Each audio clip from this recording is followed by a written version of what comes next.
अस्सलामु अलैकुम रहमतुल्लाहि व बरकातुहू।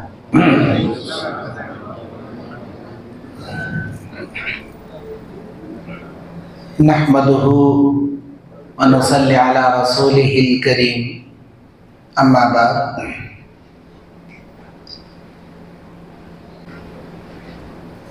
औज़ु बिल्लाहि मिनश शैतानिर रजीम, बिस्मिल्लाहिर रहमानिर रहीम।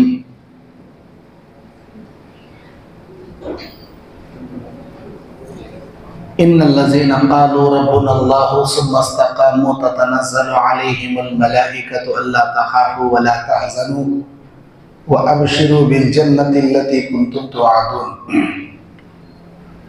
रब्बि इश्रह ली सदरी व यस्सिर ली अमरी वहलुल उक़दतम मिन लिसानी यफ़क़हू क़ौली।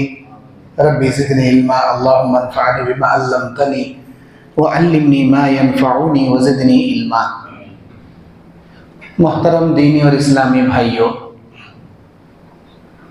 आज 16 जून बरोज़े जुमा मरकज़ी जामे मस्जिद अहले हदीस महबूब नगर बाद नमाज मगरिब इस प्रोग्राम में मैं आपका भाई मोहम्मद याकूब जामई ज़िला बलहारी कर्नाटक आपके सामने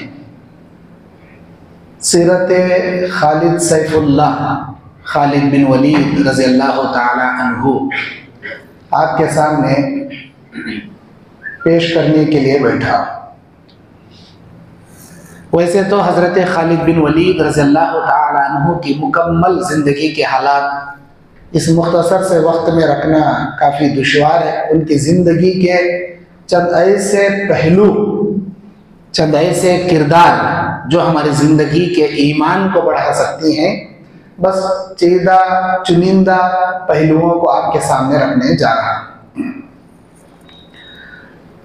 खालिद बिन वलीद रज़ियल्लाहु ताला अन्हु इस्लाम के एक ऐसे कमांडर, एक ऐसे सिपह सालार, एक ऐसे जांबाज सिपाही गुजरे हैं जिन्होंने अपनी जिंदगी में किसी जंग में शिकस्त नहीं खाए, हार का सामना उन्होंने कभी नहीं किया। जिंदगी के हर पहलू में फतह व कामरानी अल्लाह ताला इनका मुक़द्दर बना दिया। खालिद बिन वलीद ये बड़े दिलेर और बड़े ही जानबाज और बहुत ही बहादुर सिपाही थे।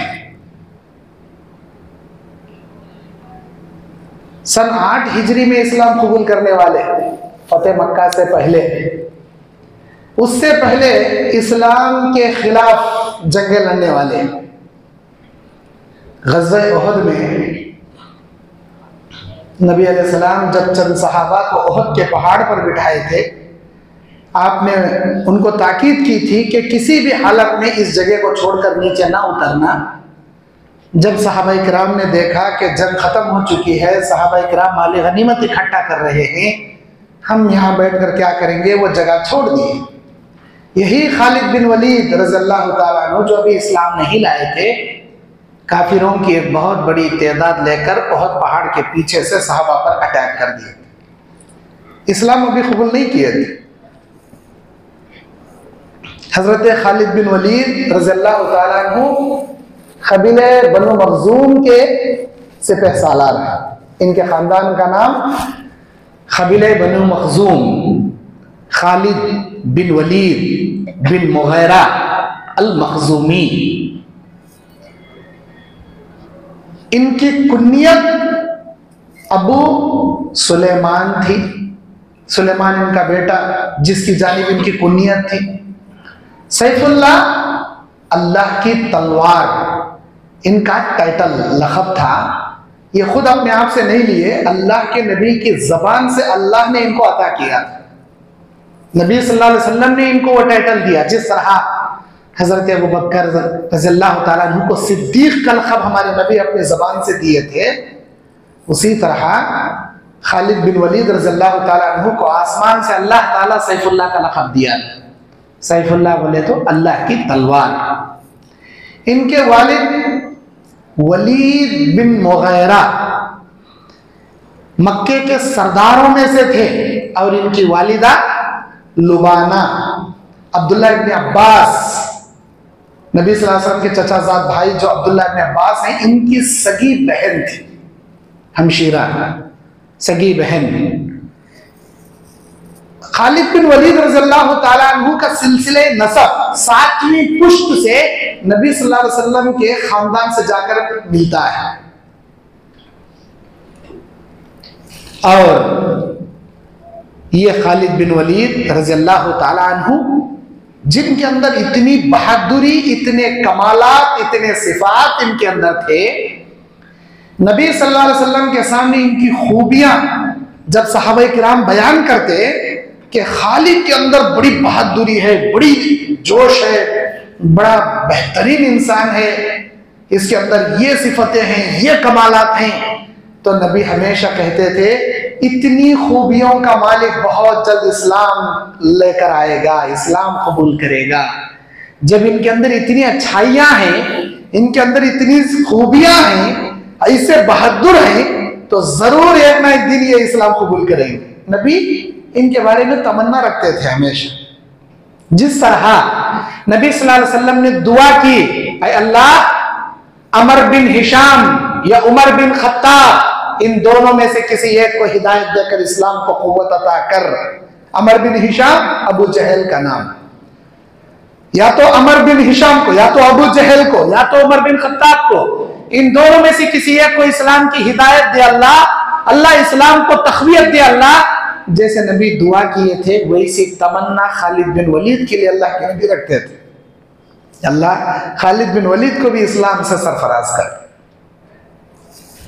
आखिरकार खालिद बिन वलीद रज़ियल्लाहु ताला अन्हु सन 8 हिजरी मक्का फतह होने से 4 महीने पहले 3 सहाबा, एक खालिद बिन वलीद रज़ियल्लाहु ताला अन्हु, दूसरे हजरत अमर इब्नुल आस रज़ियल्लाहु ताला अन्हु, और तीसरे हजरत उस्मान बिन तलहा रज़ियल्लाहु ताला अन्हु। अमर बिन आस को फातिह मिस्र, मिस्र फतह करने वाले हैं, मिस्र के गवर्नर। उस्मान बिन तलहा को जिनके खानदान में काबतुल्लाह की चाबियां चली आ रही थी, वो हजरत खालिद बिन वलीद, हजरत उस्मान बिन तलहा और हजरत अमर इब्नुल आस, ये तीनों सहाबा सन 8 हिजरी में नबी करीम सल्लल्लाहु अलैहि वसल्लम के पास आते हैं, इस्लाम कबूल करते हैं कलमा पढ़कर। इनके इस्लाम कबूल करने के बाद नबी इतने खुश होते हैं, इतने खुश होते हैं, सहाबाए किराम से कहते हैं कि ए मेरे साथियों, मक्का ने अपने जिगर के गोशे को दामन इस्लाम में आज तुम्हारे दामन में डाल दिया है। इस्लाम के दामन में अपने जिगर के गोशे को उठाकर डाल दिया है। बहुत ज्यादा खुशी का इजहार किए अल्लाह के नबी सल्लल्लाहु अलैहि वसल्लम हजरत खालिद बिन वलीद के इस्लाम कबूल करने पर। और जब कभी भी ये नबी के सामने आते, नबी सल्लल्लाहु अलैहि वसल्लम इनको देखते तो बड़ी ताजीम की निगाह से इनको देखते थे। और नबी सल्लल्लाहु अलैहि वसल्लम के पास एक जोश, एक वलवले के साथ हजरत खालिद बिन वलीद आते थे और ये कहते हैं कि इस्लाम लाने के बाद जितने जंगों में नबी अलैहिस्सलाम की साथ में दिया, नबी के करीब भी जाता तो मेरे दिल में अजीब किस्म का रौब पैदा हो जाता, दबदबा, डर, खौफ। नबी के करीब गए तो एक अजीब किस्म का दिल में खौफ, डर, दबदबा। मैंने यकीन कर लिया कि ये मामूली हस्ती नहीं है, अल्लाह के पैगंबर है। और मुझे यकीन हो गया कि ये और इनके साथी पूरी दुनिया पर एक दिन गालिब आ जाएंगे, पूरी दुनिया पर ये गलबा पालेंगे। मेरे दिल में यकीन आ गया क्योंकि वो चीज थी नबी सल्लल्लाहु अलैहि वसल्लम के पास। खालिद बिन वलीद रज़ियल्लाहु ताला अन्हु का ईमान इतना मजबूत था, इतना मजबूत था, अल्लाहु अकबर। अल्लामा इब्ने असाकिर एक बड़े मुअर्रिख गुजरे हैं। वो अपनी किताब इब्ने असाकिर के अंदर, तारीख इब्ने असाकिर के अंदर वो लिखते हैं, ये कौन है, 12 सदी के मौर्रिख हैं, वो लिखते हैं कि एक इस्लाम के बहुत बड़े लश्कर के साथ खालिद बिन वलीद रज़ियल्लाहु ताला अन्हु को भेजा गया। कहां पर? ईसाइयों के किले को फतह करने के लिए भेजा गया। हजरत खालिद बिन वलीद रज़ियल्लाहु ताला अन्हु आते हैं और ईसाइयों के किले को मुहासरा कर लेते हैं।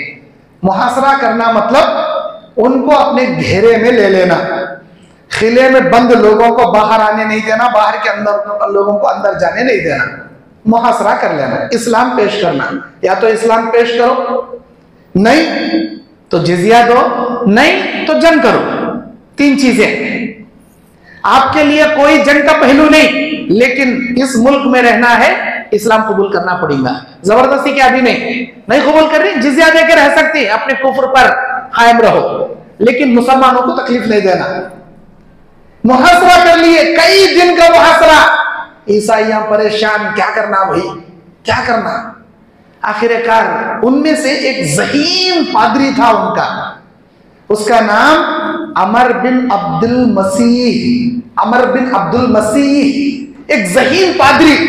उस पादरी को उन ईसाइयों ने चुनकर बातचीत करने के लिए खालिद बिन वलीद के पास भेजे। खालिद बिन वलीद मुसलमानों के सिपह सालार थे, कमांडर थे, बातचीत करने के लिए भेजे। वो पादरी आता है, बात करते हुए कहता है, खालिद तुम एक काम करो, अगर तुम आखिर में बड़े बहादुर हो, तुम बड़े जंगजू हो और बड़े अजीम सिपह सालार हो, तो एक काम करो, ये आजू बाजू के इलाके में जितने भी हमारे जैसे किले हैं ईसाइयों के, उन किलों को फतह करो। अगर आपने दूसरे किलों को फतह कर लिया तो हम बगैर जंग के ये किला भी तुम्हारे हवाले कर देंगे। पहले जाओ दूसरे किलों को फतह करके आओ। अपनी जहानत इस्तेमाल करने की कोशिश किया। खालिद बिन वलीद रज़ियल्लाहु ताला अन्हु क्या जवाब दिए? नहीं, सबसे पहले ये किला फतह करेंगे, बाद में दूसरे किला फतह करने के लिए जाएंगे। अब दूसरे किले भी फतह करना है ना, पहले ये शुरुआत इस किले से, बाद में दूसरे किले। अरे हटने का नाम नहीं ले रहे भाई, इन्हों क्या करना है इनको। तो उसने एक जहर निकाला, जहर की बोतल निकाला, और वह पादरी कहता है कि अगर तुम ये मुहासरा खत्म नहीं करोगे, हमारे किले के ऊपर से तुम नहीं हटोगे, जहर मैं पी लूंगा, मर जाऊंगा, मेरा खून तुम्हारे सर पर सवार हो जाएगा और पूरे ईसाई तुमसे मेरे खून का बदला का मुतालबा करेंगे। खैरियत इसी में, तुम यहां से चुपचाप चले जाओ, वरना जहर खा ले, मर जाता, तुम्हारा नाम लेको मर जाता।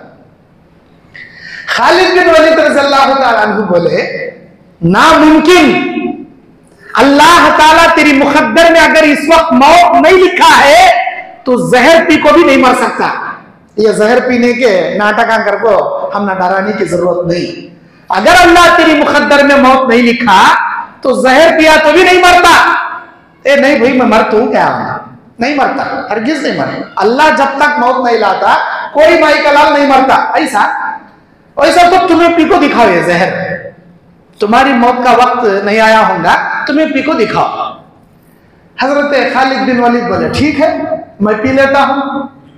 फिर खालिद बिन वलीद रज़ियल्लाहु ताला अन्हु अमर बिन अब्दुल मसीह उसके हाथ से वो जहर की बोतल लिए और ये दुआ पढ़ते हुए, बिस्मिल्लाहिल्लज़ी ला यज़ुर्रु मअस्मिही शैउन फिल अर्दी वला फिस समाई व हुवस समीउल अलीम। शुरू से अल्लाह के नाम से जो सारे जहान का मालिक है, ला यज़ुर्रु मअस्मिही शैउन फिल अर्दी वला फिस समा, उसका नाम लेने के बाद कोई चीज जरर नहीं पहुंचा सकती, ना जमीन की ना आसमान की। वो समीउल अलीम, वो अल्लाह सुनने और जानने वाला है। अल्लाह पे तवक्कुल रख के, अल्लाह पे भरोसा करके ये दुआ पढ़ के जहर की बोतल पी लिए। अब जैसे ही जहर की बोतल खालिद बिन वलीद पी लिए, खुश हो गया पादरी। अरे मरता भाई मैं, थोड़ी देर में मर जाता, मेरा प्लान काम आया, अब मर जाता। अब इनका सिपह सालार नहीं रहेगा तो सारे मुसलमान भाग जाएंगे, मुहासरा खत्म हो जाएगा, हम तो आराम से बगैर जंग के हम जीत जाएंगे। खुश हो गया। इतना खतरनाक था वो जहर, इतना खतरनाक था। खालिद बिन वलीद रज़ियल्लाहु ताला अन्हु का जहर पीने का वाकया बेशुमार किताबों के अंदर है, लेकिन ये गलती आज आप में से कोई नहीं करना। चलो ये दुआ पढ़ेंगे जहर पी लेंगे, नहीं, ये उनका एक जज्बाती ईमानी था, उन्होंने पिए। इसका मतलब ये नहीं कि ये दुआ पढ़ते जाओ आप जहर पीते जाओ, नहीं, आपको ये हुक्म नहीं है। वो उस वक्त का वैसा लम्हा था, पी लिए जहर, दुआ पढ़े, पी लिए, थोड़ी देर में पसीने से शराबूर होने लगे खालिद बिन वलीद रज़ियल्लाहु ताला। जैसे जैसे पसीना निकलने लगा, ये पादरी कहता है कि खालिद तुमने इतना खतरनाक जहर पिया है, थोड़ी देर में तुम मर जाओगे और ये मुहासरा खत्म, सब मुसलमान भाग जाएंगे।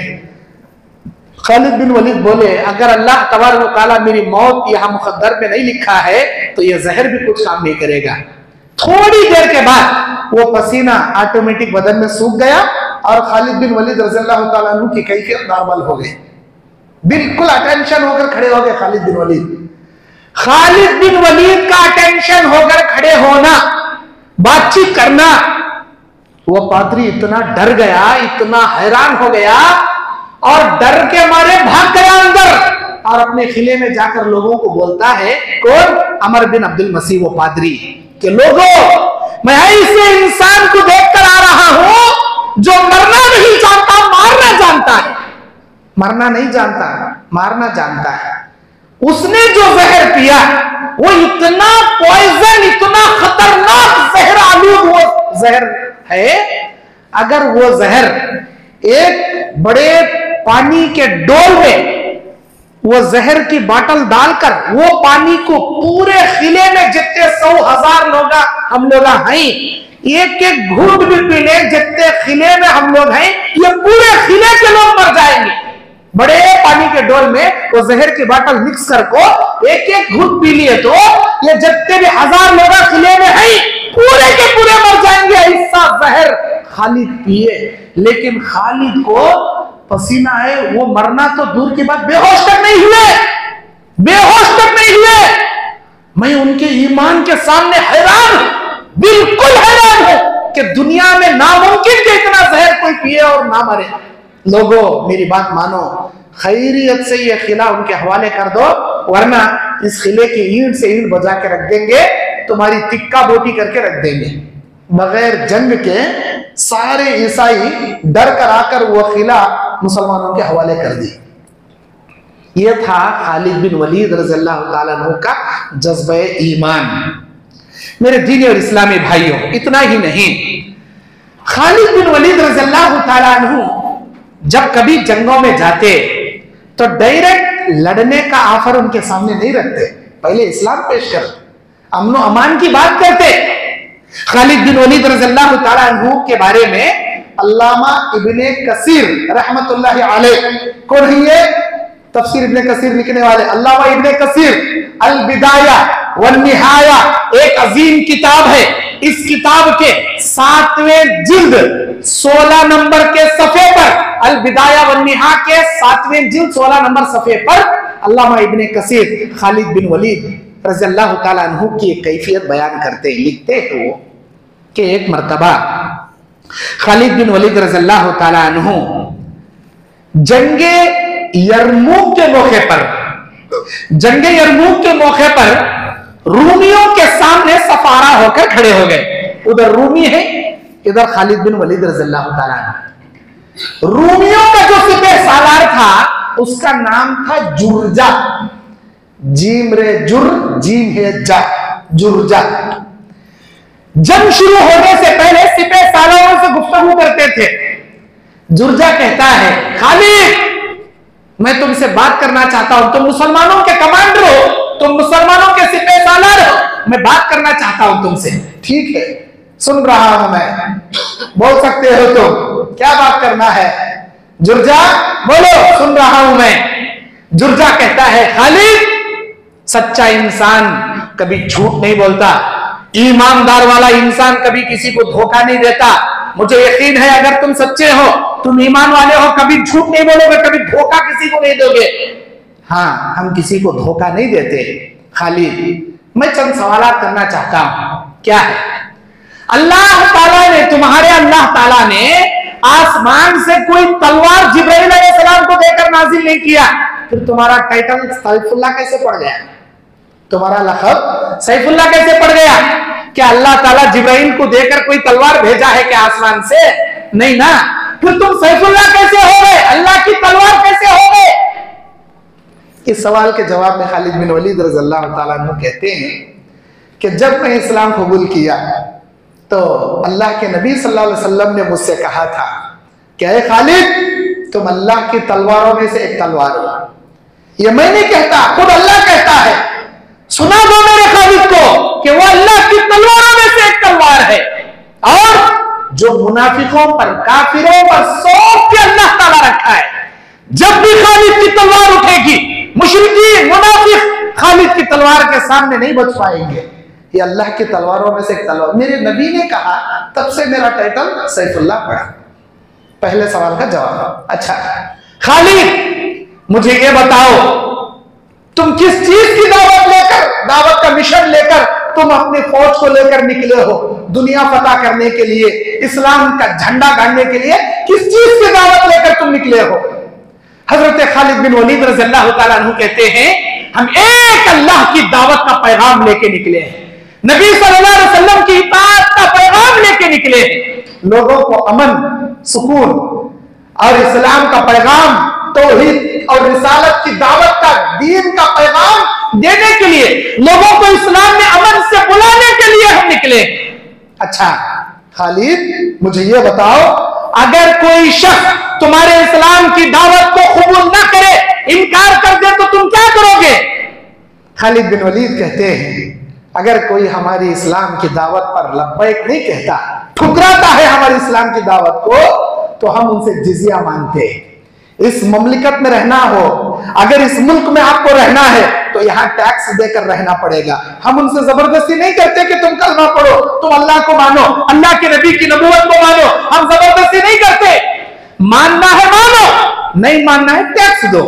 अरे खालिद, मुझे ये बताओ, अगर कोई तुम्हारे इस्लाम को भी एक्सेप्ट ना करे, तुम्हारे टैक्स देने को भी कबूल ना करे, इनकार कर दे, मैं इस्लाम भी कबूल करता नहीं, मैं टैक्स भी देता नहीं, क्या करते हैं तुम्हें? ऐसा करे तो खालिद बिन वलीद कहते हैं, जुर्जा, अगर कोई टैक्स भी देने से इनकार कर दे तो हम उसको जंग के लिए ललकारते हैं, या तो इस्लाम या तो टैक्स, दो भी नहीं तो फिर जंग के लिए हम ललकारते हैं। अच्छा ऐ खालिद, मुझे ये बताओ, अगर कोई शख्स तुम्हारे पास कलमा पढ़कर इस्लाम कबूल करके तुम्हारे पास आता है, तो तुम उसे कौन सा मुकाम देते हो? क्या है तुम्हारे इस्लाम के अंदर? नया इस्लाम कबूल कर आने वाले के लिए कौन सी पोजीशन है? क्या उसका मुकाम है? खालिद बिन वलीद कहते हैं, इस्लाम में किसी को बड़ा, किसी को छोटे की फौकियत नहीं है। हमारे पास चाहे बादशाह रहंदे, फकीर रहंदे, बड़े से बड़ा मालदार रहंदे, भिखारी रहंदे, मालिक रहंदे, गुलाम रहंदे, सब नमाजों में कीचक सपने खड़ने वाले। उन्हें बड़ा का तो ऊपर नहीं, छोटा का तो नीचे नहीं, उन्हें मालदार का तो आगे नहीं, इन्हें नौकर का तो पीछे नहीं, सब एक सब में, किसी को बड़ा मुकाम नहीं, किसी को छोटा मुकाम नहीं। इन्ना अक्रमकुम इंदल्लाहि अत्काकुम, अल्लाह की निगाह में सबसे इज्जत वाला वो है जो जिसका तकवा सबसे ज्यादा है, जो मुत्तकी है, जो परहेजगार है। हमारे यहाँ इस्लाम कबूल कर आने के बाद इन्हें कौन से खानदान वाला, इसका क्या मुकाम, कौन से कितना मालदारी ने, कौन सी हैसियत, क्या भी नहीं, सब एक सफ में, कौन अमीर कौन गरीब, कौन बादशाह कौन फकीर, सब एक सफ में, कोई हैसियत नहीं इस्लाम में, बड़ा छोटा आगे पीछे नहीं, अल्लाह के पास है वो सब। ये जानना था। जुर्जा ने कहा, ऐ खालिद, अभी का भी मुझे कलमा पढ़ा दो, मुझे नहीं पता था इस्लाम इतना प्यारा मजहब है, मैं कलमा पढ़कर मुसलमान होना चाहता हूं। रूमियों का सिपह सालार, रूमियों का, ईसाइयों का सिपह सालार खालिद बिन वलीद रज़ियल्लाहु ताला अन्हु से गुफ्तगू करते हुए, कलमा पढ़ता है, मुसलमान होता है, आता है, आज सब में मुसलमानों के आ जाता है, और हजरत खालिद बिन वलीद अरकान इस्लाम से बताते हैं, तौहीद क्या, नमाज क्या, रोजा क्या, अरकान इस्लाम उसे सिखाते, इस्लाम की बुनियादी बातें उसे बताते हैं। फिर उसके बाद हजरत खालिद बिन वलीद की क़ियादत में 2 रकात नमाज अदा करते हैं। कौन? जुर्जा। उसके बाद उसी जंग में जो आए थे रूमियों के हिमायत, ईसाइयों की हिमायत में मुसलमानों से लड़ने, जुर्जा कलमा पढ़ने के बाद मुसलमानों के सफ में खड़े होकर अब रूमियों के खिलाफ, ईसाइयों के खिलाफ जंग करते हैं। और उसी जंग में कई जख्मे खाने के बाद, कई एक को वासिले जहन्नम करने के बाद खुद शहीद हो जाते हैं। कई एक को मारते हैं वो, फिर खुद जख्मी होकर उसी जंग में फौत हो जाते हैं। मेरे दीनी और इस्लामी भाइयों, हजरत खालिद बिन वलीद रज़ियल्लाहु ताला अन्हु की जिंदगी का एक अहम पहलू क्या है? जंगे मूता, जिसे जंगे मौता भी कहते हैं। जंगे मूता, मी मौते है। सही बुखारी आप उठाएंगे, उसमें एक चैप्टर है किताबुल मगाजी। किताबुल मगाजी जंगों वाली, जंगो जिदाल वाली चैप्टर, उसमें जंगे मूता के बारे में एक चैप्टर है, बाबू गज़वतिल मौता। जंगे मौता कैसी लड़ी गई? मेरे भाइयों, नबी करीम सल्लल्लाहु अलैहि वसल्लम के जमाने में इस जंगे मौता को भेजने से पहले नबी सल्लल्लाहु अलैहि वसल्लम वसीयत करते हैं क्या मुसलमानों सुनो, इस जंग के जो सिपहसालार होंगे वो ज़ैद बिन साबित रज़ियल्लाहु ताला अन्हु होंगे। ज़ैद बिन साबित रज़ियल्लाहु ताला अन्हु वो सबसे पहले कमांडर होंगे मुसलमानों के। अगर वो मुसलमानों के कमांडर होते हुए, जंग लड़ते हुए अगर वो शहीद हो गए, मुसलमानों का झंडा दूसरे नंबर पर संभालने वाले हजरत जाफर बिन अबी तालिब होंगे। जाफर बिन अबी तालिब को तुम कमांडर बना लेना, वो मुसलमानों के अजीम सिपहसालार होंगे दूसरे नंबर पर, वो इस्लाम का आलम संभालेंगे। अगर वो भी लड़ते लड़ते अगर शहीद हो जाएं तो जंगे मौता के तीसरे सिपहसालार होंगे अब्दुल्ला बिन रवाहा रज़ियल्लाहु ताला अन्हु। अब्दुल्ला बिन रवाहा रज़ियल्लाहु ताला अन्हु को तुम अपना सिपहसालार मुंतखब कर लेना।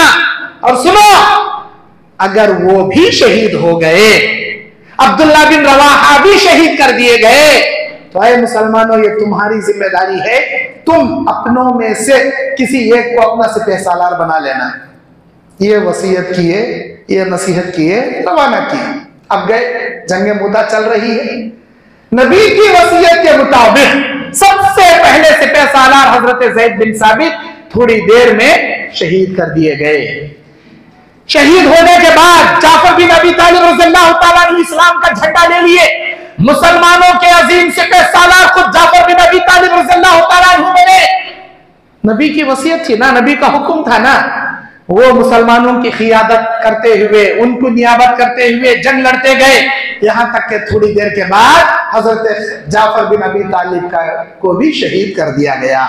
नबी की वसीयत क्या थी? तीसरे नंबर पर अब्दुल्ला बिन रवाहा रज़ियल्लाहु ताला अन्हु को तुम अपना सिपहसालार बना लेना। उधर एक के बाद दीगरे शहीद हो रहे।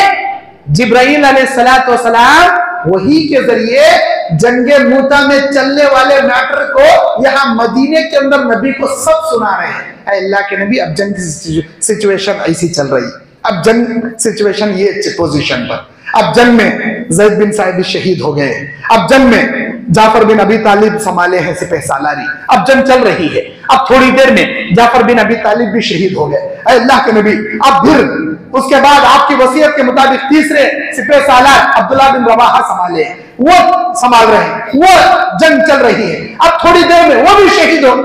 नबी सल्लल्लाहु अलैहि वसल्लम जिब्राइल से सुनकर मदीने में पूरी हाल अहवाल बयान कर रहे हैं। सहाबाए किराम, सुनो, अब ऐसा चल रहा, अब ऐसा चल रहा। मेरे भाइयों, जब तीसरे सिपहसालार अब्दुल्ला बिन रवाहा रज़ियल्लाहु ताला अन्हु भी शहीद कर दिए गए, अब मुसलमान बौखला गए। रूमियों ने कब्जा जमा लिया मुसलमानों पर, 3 अजीम सिपहसालार शहीद कर दिए गए। सारे रूमी मुसलमानों पर कब्जा जमा लिए। करीब था कि मुसलमान मैदान छोड़कर भाग जाए। कौन सिपहसालार है इनका, कौन कमांडर है इनका? अचानक एक सहाबी ऐलान करते हुए कहते हैं, अल्लाह के नबी ने कहा था कि अगर ये तीनों शहीद हो जाएं तो तुम अपने में से किसी को कमांडर बना लेना, अपने में से किसी को सिपहसालार बना लेना। मेरे दिल में यह तमन्ना आती है कि अल्लाह के तलवारों में से एक तलवार हजरत खालिद बिन वलीद को मैं मुसलमानों के कमांडर के लिए नाम पेश करता हूं। मेरी तमन्ना है कि वो मुसलमानों के कमांडर बने।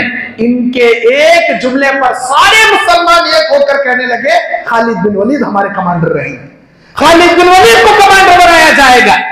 अब उसके बाद खालिद बिन वलीद रज़ियल्लाहु ताला अन्हु इस्लाम का झंडा संभालते, अल्लाह की तलवारों में से एक तलवार। उसके बाद जो पुरजोश तकरीर मुसलमानों के सामने खालिद बिन वलीद रज़ियल्लाहु ताला अन्हु करते हैं, जो जज्बा शहादत और जो जज्बा ईमान इनके दिलों में जो बढ़ाते हैं, जिस अंदाज से मुसलमान रूमियों पे टूट पड़ते हैं, अल्लाहु अकबर। आपको शायद मालूम नहीं होगा, खालिद बिन वलीद रज़ियल्लाहु ताला अन्हु जंगे मोता के अंदर 1 2 3 4 5 6 7 8 9 ये के बाद दिगरे 9 तलवारें टूट गई। खालिद बिन वलीद रज़ियल्लाहु ताला अन्हु के हाथ से 9 तलवारों को एक जंग में खालिद बिन वलीद ने तोड़ दिया। जब एक तलवार टूटती थी दूसरी तलवार लेते थे, दूसरी टूटती थी तीसरी लेते थे। अल्लाह अकबर। यहां नबी मदीने में वो अहवाल बयान कर रहे हैं। ज़ैद बिन साबित, जाफर बिन अबी तालिब, अब्दुल्ला बिन रवाह रज़ियल्लाहु अन्हुम, ये तीनों शहीद कर दिए गए। अब मुसलमानों ने अल्लाह की तलवारों में से एक तलवार को अपना सिपहसालार बना लिया। अब उसके बाद जो जंग चल रही है, एक के बाद दिगरे 9 तलवारें टूट गई। खुद खालिद बयान करते हैं कि मेरे हाथ में एक यमन की छोटी तलवार, जिसका दस्ता लंबापन में छोटा था, चौड़ेपन में ज्यादा था, वो एक छोटी यमनी तलवार लास्ट में बची थी मेरे हाथ में। उसके बाद रूमियों के पराखचे उड़ा दिए मुसलमान। खालिद बिन वलीद रज़ियल्लाहु ताला अन्हु के तलवार के सामने कोई नहीं टिका, सब भागने लग गए। जंगे मोता इतने अजीम शान से वो जंग अल्लाह ने फतह अता किया। उसके बाद बड़ी शान और शौकत से मदीना लौटे। मेरे दीनी और इस्लामी भाइयों, उस दिन अल्लाह के नबी खुश होकर उनको गले लगाकर कहते हैं कि तुम वाकई में अल्लाह की तलवारों में से एक तलवार।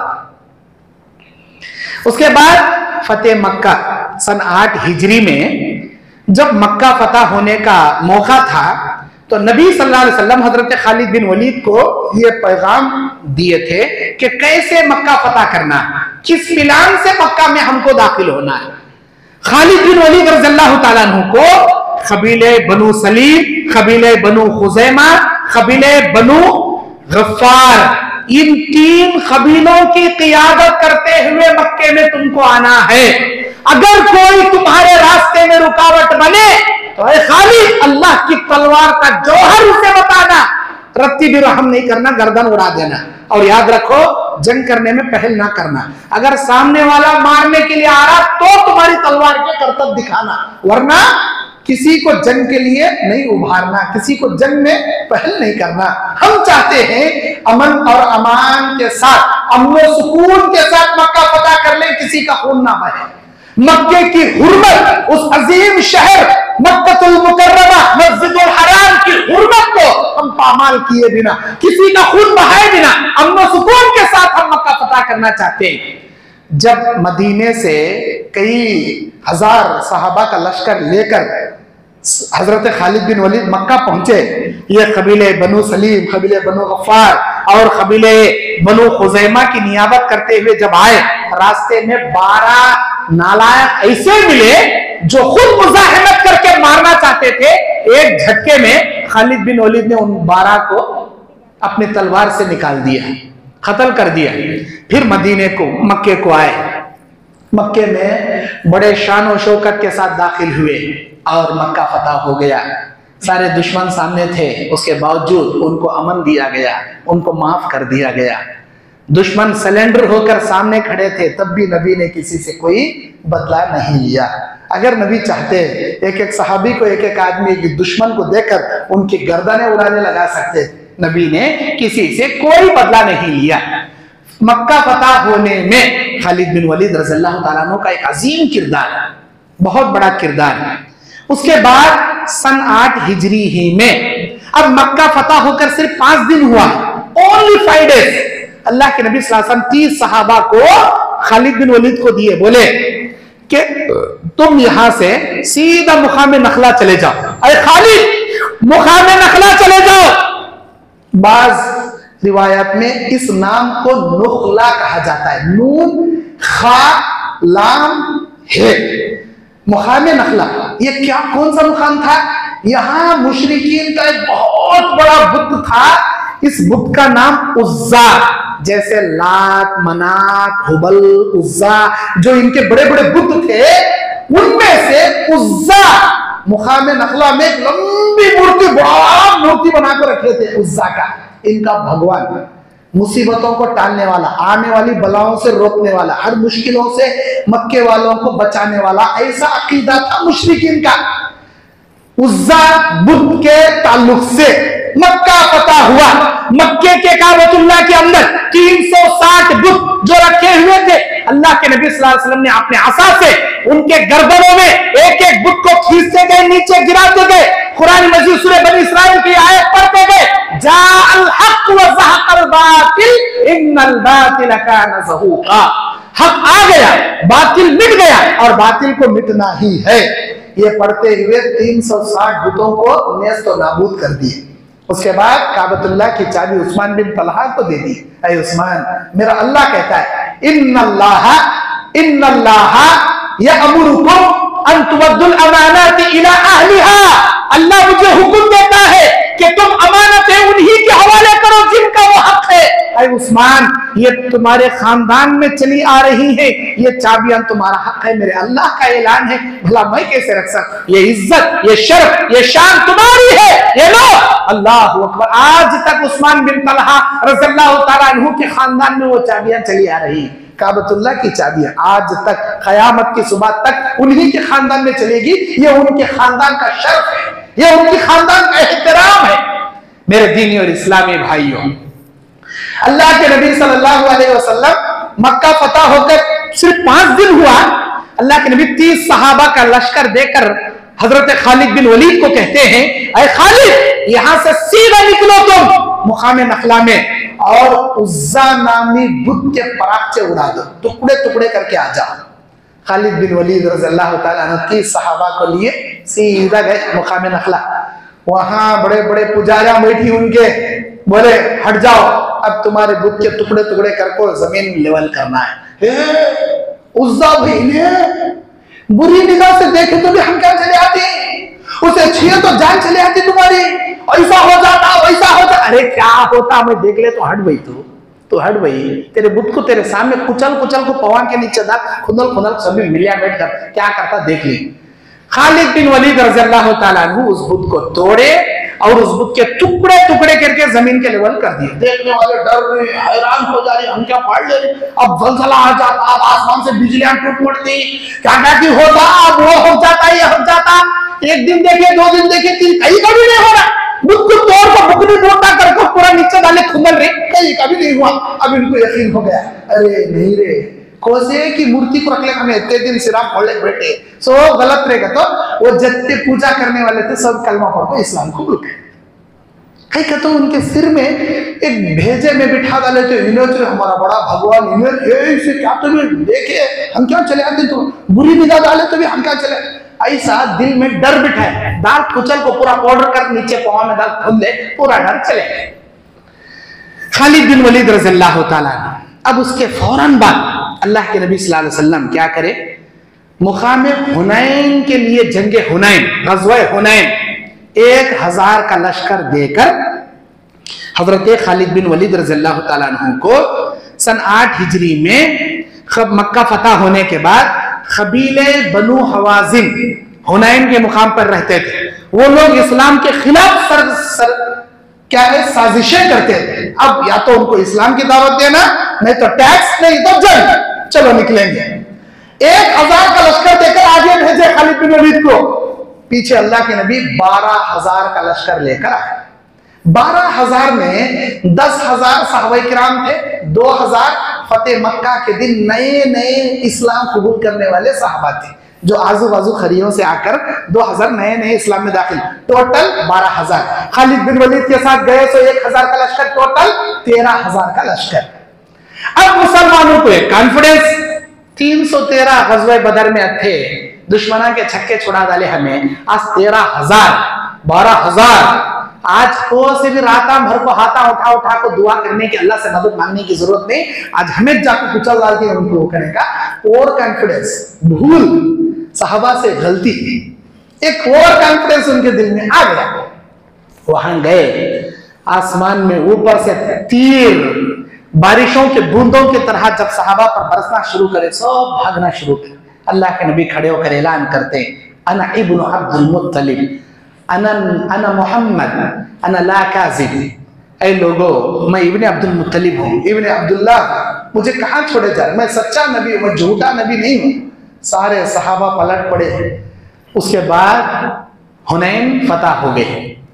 हुनैन की फतह कामरानी में खालिद बिन वलीद रज़ियल्लाहु ताला अन्हु थे। अब जैसे ही हुनैन फतह हुआ, उसी सन 8 हिजरी में कबीले बनु हवाजिन को शिकस्त देने के बाद अल्लाह के नबी सल्लल्लाहु अलैहि वसल्लम और 1000 का लश्कर देकर खालिद बिन वलीद रज़ियल्लाहु ताला अन्हु को ताइफ को रवाना किए। कौन सा ताइफ है? जहां नबी को सबसे ज्यादा सताए, मारे, नबी सल्लल्लाहु अलैहि वसल्लम को जुल्म करे, ऐसे ताइफ को गज़वाए ताइफ को रवाना करे।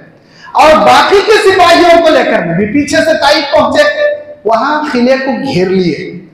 अब खालिद बिन वलीद रज़ियल्लाहु ताला अन्हु ताइफ के किले के बाहर खड़े होकर ताइफ वालों को ललकार के बोल रही है, किसी के माई का बेटा जो आए खालिद की तलवार का मुकाबला करे?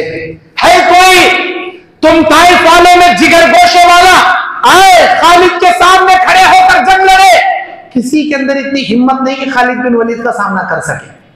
चीख मार रहे हैं, पुकार रहे हैं, ललकार रहे हैं। आखिरकार ताइफ का एक आदमी किले के ऊपर से कहता है, अरे खालिद, तुम्हारी बहादुरी का सामना करने वाला पूरे ताइफ में कोई भी नहीं है। तुम्हारी मुकाबला करने वाला, तुम्हारी तलवार का टक्कर लेने वाला कोई भी नहीं। और ये सुन लो, हमको थोड़ा मौका दो, हम सोच समझकर इस्लाम ही कबूल करेंगे, हमको जबरदस्ती मत करो, ऐसा मुहासरा करके हमको मत रखो, हमको मौका दो। अगर आप यहाँ मुहासरा करके खड़े रहोगे तो हम इस्लाम नहीं लाने वाले, हमको मौका दो।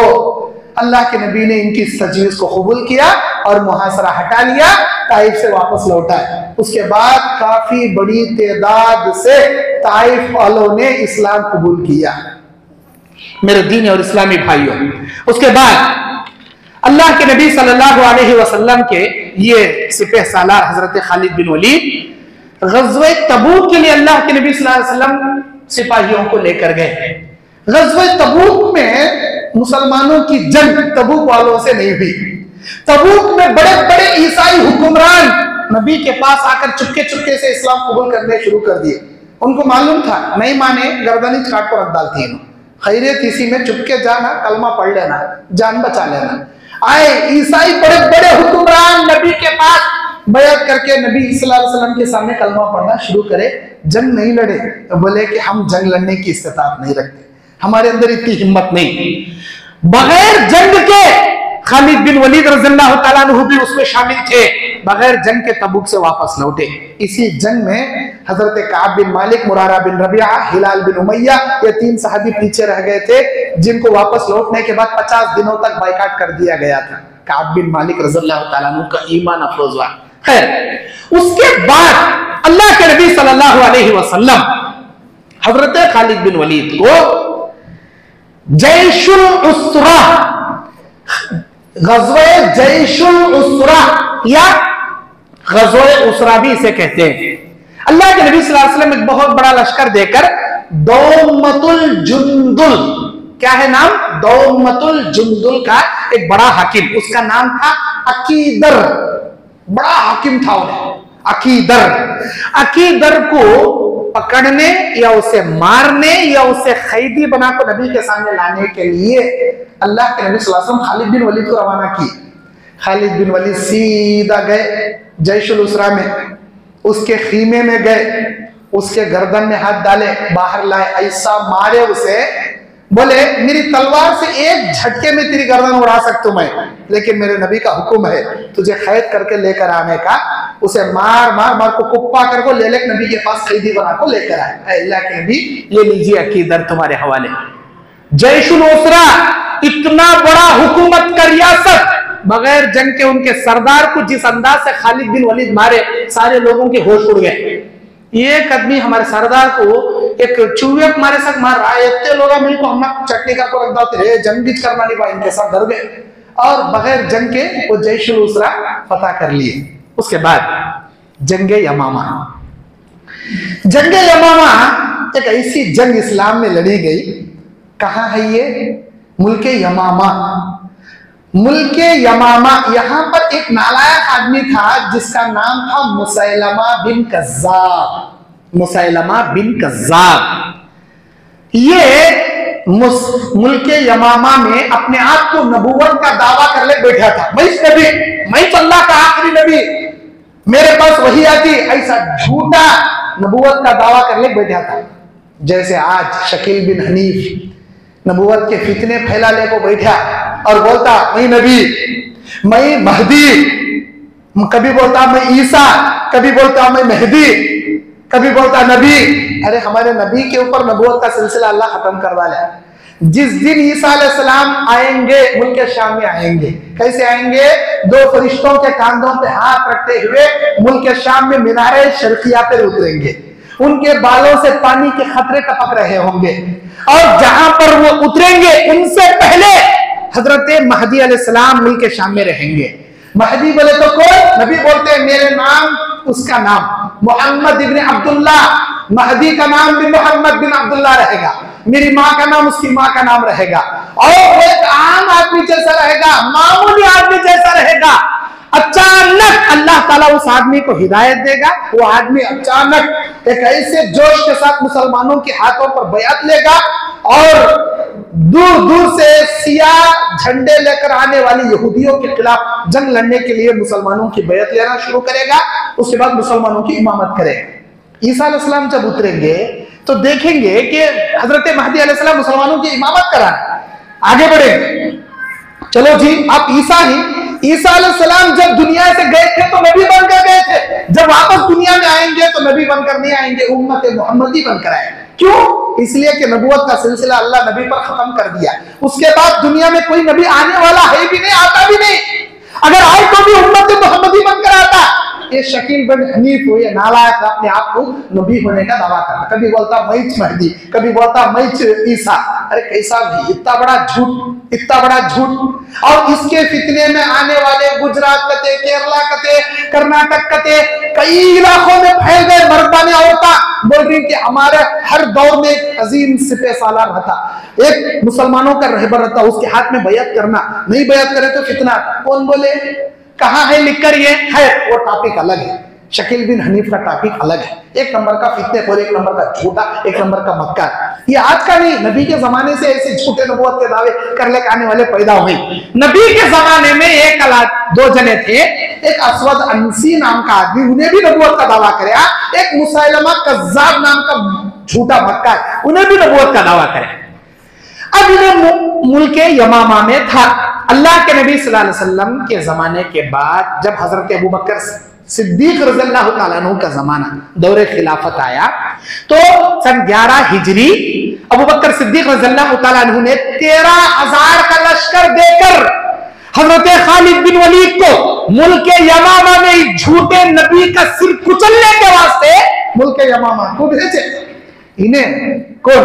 मुसैलमा बिन कज़्ज़ाब, अपने आप को झूठे नबूवत का दावा करने वाला, पहले वहां पर 40,000 का लश्कर लेकर, उसका कबीला है कबीला रबीआ। किसका? मुसैलमा बिन कज़्ज़ाब का जो कबीला है उस कबीले का नाम है कबीले रबीआ। कबीले रबीआ के 40,000 लोगों को लेकर मुल्क यमामा के मैदान में बैठा था मुसलमानों से जंग लड़ने के वास्ते। हजरत खालिद बिन वलीद गए, बड़ी एक तादाद लेकर 13,000 का लश्कर मुसलमानों का, 40,000 का लश्कर मुसैलमा बिन कज़्ज़ाब का गए।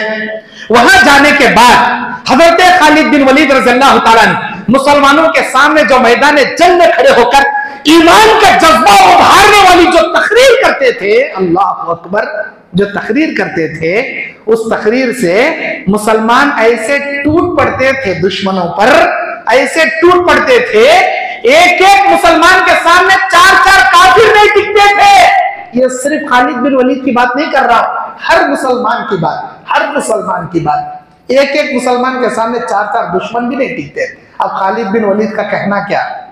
आखिरकार जंगे उहद में हिंदा नाम की एक औरत को, अबू सुफियान की बीवी, फतेह मक्का के दिन ये इस्लाम कबूल करते हैं। दोनों मियां बीवी, हिंदा और अबू सुफियान, दोनों फतेह मक्का के दिन इस्लाम कबूल करते हैं। लेकिन सन 2 हिजरी, सन 3 हिजरी में जब ग़ज़वा उहद लड़ी गई, ग़ज़वा उहद में हिंदा एक हबशा के एक गुलाम को खरीद कर लाती है, जो नेजा चलाने में बड़ा कमांडर, बड़ा जबरदस्त तीरंदाज, निशानाबाज था। उसे लाकर कहती है कि मेरे बाप के खातिल, मेरे बाप को मारने वाला हमजा को अगर तुम मार दोगे, उसका सीना चीर दोगे, तो तुमको मुंह मांगी मैं कीमत दूंगी और तुमको आजादी दिला दूंगी। वो लालच देकर लाती है। और हकीकत में ग़ज़वा उहद में ये वहशी कल्ब है, इनका नाम क्या है? वहशी कल्ब। ग़ज़वा उहद में अपने बड़े नेज़े से हजरत हमजा को दूर खड़े होकर भाला फेंक कर उनको शहीद कर देते। उसके बाद हजरत हमजा रज़ियल्लाहु ताला अन्हु की लाश पर हिंदा आकर उनके कान, उनकी नाक, उनके होठ काट कर उनके जिस्म का मसला करती है, फिर सीना काट कर उनका जिगर निकालती है, कलीजा, फिर वो चाप कर निगलना चाहती है, निगला नहीं जाता, थूक देती है। ये सब वाक़या फतेह मक्का के दिन नबी के सामने इस्लाम कबूल करके हिंदा आती है तो कहती है कि हिंदा, तुम मेरी आंखों के सामने मत आओ, तुमको देखता हूं तो मेरा चाचा मुझे याद आता है, जाओ मैंने तुम्हें माफ कर दिया। हिंदा वहशी कल्ब को तैयार करती है हजरत हमजा को शहीद करने के लिए। यही वहशी कल्ब आगे चलकर इस्लाम कबूल करते हैं।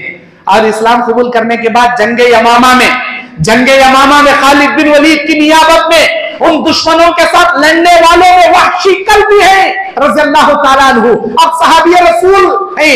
और वहां जाने के बाद अपने नेज़े से, जैसे उन्होंने हमजा रज़ियल्लाहु ताला अन्हु को दौरे जिहालत में जब इस्लाम कबूल नहीं किए थे, निशाना हजरत हमजा को शहीद कर दिए थे, उसी नेज़े से मुसैलमा बिन कज़्ज़ाब, जो झूठा नबुवत का दावा करने वाला था, अपने निशाने से किले के ऊपर खड़ा है मुसैलमा कज़्ज़ाब, वहशी कल्ब नीचे से निशाना रखकर मारते हैं, उसी नेज़े से उसके सीने को आर पार कर देते हैं। झूठा नबुवत का दावा करने वाला वहशी कल्ब रज़ियल्लाहु ताला अन्हु के नेज़े से शहीद मरकर कत्ल हो जाता है। और पूरे जंगे यमामा में अल्लाह ताला मुसलमानों को फतह कामरानी अता करता है। उसके बाद हजरत खालिद बिन वलीद रज़ियल्लाहु ताला अन्हु को इराक और ईरान, अभी जंगे यमामा लड़कर मक्का आए हैं, मदीना आए हैं, उसी सन 11 हिजरी में हजरत अबू बकर सिद्दीक रज़ियल्लाहु ताला अन्हु वही 13,000 का लश्कर देकर इराक और ईरान की जानिब भेजते कि जाओ वहां इस्लाम का झंडा कायम करो, इस्लाम की हुकूमत कायम करो, इस्लाम का बोलबाला कायम करो। हजरत खालिद बिन वलीद वही सिपाहियों को लेकर आते आते रास्ते में अबला नाम का एक बहुत बड़ा मुकाम है, रास्ते में जाते जाते अबला शहर को फतह कर लेते हैं और आते हैं ईरान के हुज़ैर नामी मुकाम पर। यहां कौन था? यहां एक ईसाई दुश्मन था, इसका नाम था हुर्मुज। ये वो शख्स था जो अपने जुल्म ज्यादती के करिश्मे हिंदुस्तान में, उस जमाने में हिंदुस्तान पर बहुत जुल्म किया था। हुर्मुज रहता था ईरान में। हुर्मुज के जुल्म ज्यादती के तारीख के कारनामे हिंदुस्तान पर ज्यादा ये जुल्म किया था हुर्मुज, और इतना जालिम, इतना जाबिर ईरान में बैठा है, ईसाइयों का सरदार बना। जब ईसाइयों को पता चला तो शाह ईरान में पता चला कि 13,000 का लश्कर लेकर हजरत खालिद बिन वलीद आए हैं इस्लाम के सिपाहियों को लेकर ईरान। अब हुर्मुज अगर मर जाएगा, हुर्मुज अगर खत्म हो जाएगा तो हमारी ईसाइयत खत्म होगी। 1 लाख का लश्कर भेजता है शाह ईरान हुर्मुज की मदद के लिए। 1 लाख का लश्कर। पहले तो उसके पास 40,000 का लश्कर है, ऊपर से आते हैं 1 लाख सिपाही, 1,40,000 इधर ईसाइयों के, मुसलमानों के सिर्फ 13,000। उनके कमांडर कौन? हजरत खालिद बिन वलीद रज़ियल्लाहु ताला। हजरत खालिद बिन वलीद को मालूम था हुर्मुज कहां कहां जुल्म कर रहा, कैसा कैसा जुल्म करता, सब मालूम था उसे। खालिद बिन वलीद रज़ियल्लाहु ताला अन्हु सीधा घोड़ा लेकर सारे लोगों के दरमियान से चीरते हुए, लश्कर को फांदते हुए सीधा हुर्मुज के खीमे के सामने आकर अपना घोड़ा रुकाते और हुर्मुज को आवाज देकर बाहर बुलाते। कहते हैं कि हम 13,000 काफी हैं तुम्हारे 1.5 लाख लश्कर को पराखचे उड़ाने के लिए। हम 13,000 काफी हैं तुम्हारे 1.5 लाख सिपाहियों का खून बहाने के लिए, लेकिन मुझे पसंद नहीं कि हमारी वजह से इन सिपाहियों की जान जाए।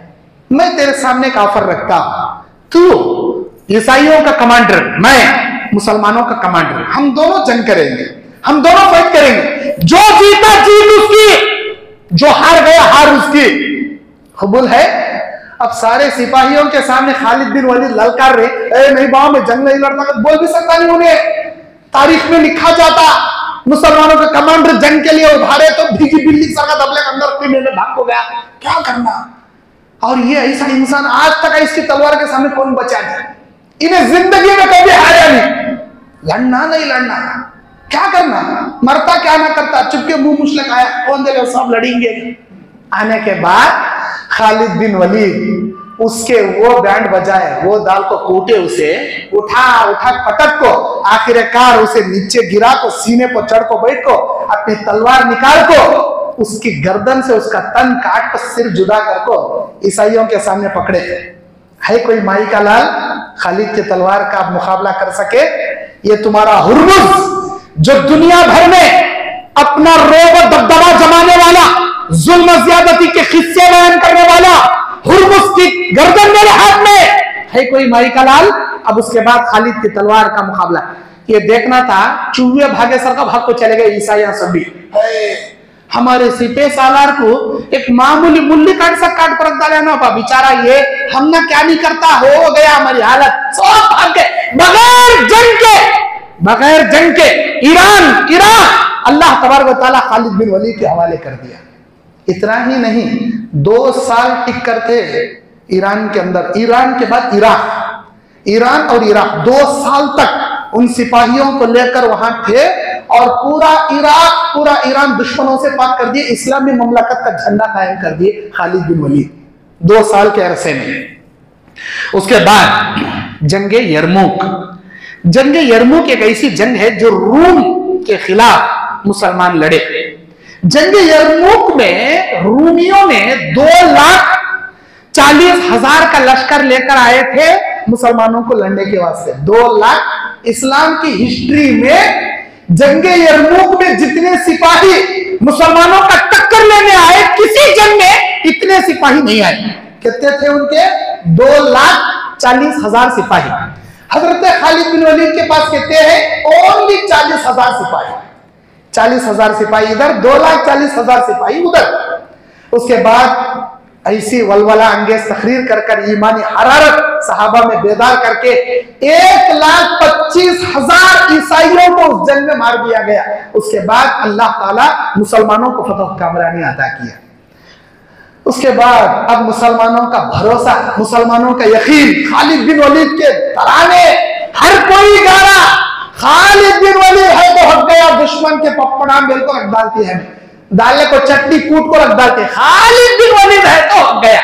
हो गया, कोई भी टिक सकता नहीं, कोई माई का लाल जीत सकता नहीं। हमने खालिद है तो जंग जीत, खालिद है तो जंग जीती। ये लोगों के तराने होने लगे। हजरत उमर बिन खत्ताब ने देखा कि लोग खालिद बिन वलीद का तराना गा रहे हैं, नहीं, बिल्कुल गलत। उसके बाद दिमश्क की एक जंग थी ईसाइयों के खिलाफ। उस जंग के इन मौके पर हजरत उमर बिन खत्ताब अबू उबैदा बिन जर्राह रज़ियल्लाहु ताला कौन है? ये अशरे मुबश्शरा सहाबा में से एक है। अबू उबैदा बिन जर्राह रज़ियल्लाहु ताला को एक मकतूब लिखकर भेजे, बोले खालिद को देना। दिमश्क के जंग लड़ने से पहले उधर ईसाई हैं, इधर मुसलमान हैं। मुसलमानों के कमांडर हजरत खालिद बिन वलीद हैं। मकतूब लेकर हजरत अबू उबैदा बिन जर्राह आते हैं। उस मकतूब में क्या है? उमर बिन खत्ताब का आर्डर है, आपको कमांडरी से निकाला जाता है, आपको इसी वक्त माजूल कर दिया जाता है और मुझे इस जंग का सिपह सालार बनाया जाता है। ये मेरा नहीं, खालिद हजरत उमर बिन खत्ताब का आर्डर है। अब ये देखना था, खालिद बिन वलीद अपनी तलवार लिए कमांडरी से हट गए। लोग देखो जी तुम्हें जंग लड़ रही ना, उमर को भड़का पड़ रहा, देखो जी कैसा उन्हें जल रही, देखो जी कैसा तुमने कमांडरी से निकाले, देखो जी। बोलने वाले बोले। हजरत खालिद बिन वलीद ने क्या कहा, अगर मैं उनके अल्फाज देखो, अल्लाह अकबर, ईमान वालों के हिस्से कभी भी पढ़ना तुम्हारा ईमान ज्यादा हो जाता है। खालिद बिन वलीद के वो अल्फाज, कैसा नाजुक मोड़ है, उनको मालूम ही नहीं क्या भी प्लान, फ्यूचर का क्या प्लान है, उनके माइंड में क्या आइडिया है, कुछ भी मालूम। खत आया, अमीरुल मोमिनीन का ऑर्डर, तुम्हें नहीं रहना, निकल जाना, निकल।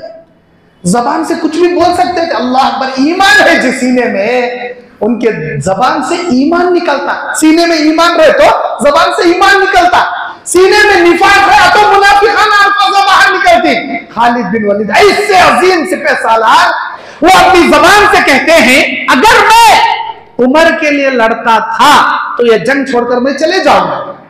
अगर खालिद उमर के लिए लड़ता था तो ये जंग छोड़कर चला जाएगा, लेकिन अगर ये खालिद अल्लाह के लिए लड़ता था तो अब क्या, मरते दम तक लड़ेगा और अमीरुल मोमिनीन का हुक्म सर आंखों पर रखकर अमल करेगा। क्यों? इसलिए कि खालिद उमर के लिए नहीं लड़ता, खालिद तो अल्लाह के लिए लड़ता है। उसके बाद एक मामूली सिपाही बनकर उस जंग में लड़े। अल्हम्दुलिल्लाह, अल्लाह ताला हमेशा की तरह उस जंग में भी फतह कामरानी अता किया। मदीना आए, उमर बिन खत्ताब ने खालिद बिन वलीद से कहा, मेरी कोई आपसे अदावत नहीं, मेरी कोई आपसे दुश्मनी नहीं, आप तो एक अजीम सिपह सालार, आप तो एक बेहतरीन सिपह सालार है, मुझे फख्र है आपके ऊपर, आप इस्लाम में आए, आपके जरिए अल्लाह एक खिदमत ले रहा, मुझे फख्र है। लेकिन मेरे भाई, लोगों के जबानों पर ये तराने हैं, लोगों के जबानों पर ये अल्फाज हैं कि खालिद रहेगा तो हम जंग जीत लेंगे, लेकिन मैं कहता हूं ये जंग अल्लाह अपने फजलो करम से हम जिता को दे रहा। खालिद की वजह से नहीं जीत रहे, ये जंगे अल्लाह के फजल से हम लोग जीत रहे हैं। खालिद तुम बताओ, क्या तुम्हारी वजह से जीत रही या अल्लाह की फजल से जीत रहे? नहीं नहीं नहीं, अल्लाह के फजल से जीत रहे। खालिद कोई हैसियत नहीं रखता, खालिद कोई माना नहीं रखता, अल्लाह की शान और शौकत के सामने खालिद की कोई हैसियत नहीं। खालिद रहेगा तब भी अल्लाह जंगे जिताएगा, खालिद सिपह सालार नहीं रहेगा, कमांडर नहीं रहेगा, एक मामूली सिपाही बनकर लड़ेगा, तब भी अल्लाह अपने फजल से जिताएगा। कई दिनों तक वो एक जंग में नहीं, कई दिनों तक कई जंगों में उनको सिपह सालार से माजूल कर दिए थे उमर बिन खत्ताब, मुसलमानों को ये बताने के लिए कि जंगे खालिद की वजह से नहीं जीत रहे, अल्लाह के फजल से हम लोग जीत रहे। मेरे भाइयों, कई साल तक खालिद बिन वलीद जिंदा थे। जब उनके इंतकाल का वक्त आया, उन्होंने अपनी जिंदगी में 100 से ज्यादा जंगे लड़े, 100 से ज्यादा जंगे लड़े, लेकिन खालिद बिन वलीद एक ऐसे सिपह सालार हैं, 100 जंगों से ज्यादा लड़ने वाला सिपाही, एक जंग में भी उन्होंने हार का सामना नहीं किया, एक जंग भी नहीं हारा, सब के सब जीते। हर जंग में शहादत का शौक लेकर जाते थे खालिद बिन वलीद, लेकिन गाजी बनकर जीत कर लौटते थे। जब उनका इंतकाल का वक्त आया, बिस्तर पर उनकी रूह कब्ज हो रही थी, तो खालिद के अल्फाज, खालिद बिन वलीद रज़ियल्लाहु ताला अन्हु के अल्फाज हैं। वो कहते हैं कि मुसलमानों, जितने भी जंगों में वह जाता था, मेरे दिल में एक तमन्ना रहती थी कि अल्लाह मुझे शहादत दे, अल्लाह मुझे शहादत दे। लेकिन अब मैं अपने बिस्तर पर एक आम मौत मर रहा, एक आम मौत में मर रहा। खालिद बिन वलीद के बदन में एक हिस्सा भी ऐसा नहीं था जो जख्मों के निशान से खाली ना हो, पूरा बदन नेजों के, तीरों के, भालों के, पूरे जख्मों से छलनी था खालिद बिन वलीद का बदन, पूरे बदन में जख्मों के निशान, लेकिन जख्म नहीं थे, भर गए थे, उनके जख्मों के निशानात थे बदन भरकर। वो कहते हैं, मैं इतने जंगों में शरीक हुआ शहादत का शौक लेकर, लेकिन अल्लाह ताला मुझे किसी जंग में शहादत नहीं नसीब किया। मेरे बिस्तर पर अल्लाह के नबी की एक हदीस है इब्ने माजा की, जो इंसान अपनी जिंदगी में अल्लाह से ये उम्मीद लगाकर दुआ करेगा, अल्लाह मुझे मरना तो है, यकीनी है, जब भी मरूं अल्लाह मुझे शहादत की मौत दे। अगर ये दुआ कोई करेगा, शहादत की मौत कहते हैं 9 किस्म की मौत शहादत के हैं। पानी में डूबकर मरने वाला तौहीद परस्त, शहादत की मौत। ताउन की बीमारी में मरने वाला, शहादत की मौत। छत के नीचे दबकर मरने वाला, अचानक घर गिर गया, छत गिर गया, मरने वाला, शहादत की मौत। आग में जलकर मरने वाला, शहादत की मौत। कोई दुश्मन आ गया हमला करने के वास्ते, बीवी बच्चों की इज्जत माल बचाने के वास्ते लड़ते लड़ते मर गए, शहादत की मौत। और इसी तरह अल्लाह के नबी अलैहिस्सलाम बयान फरमाते हैं कि अगर कोई शख्स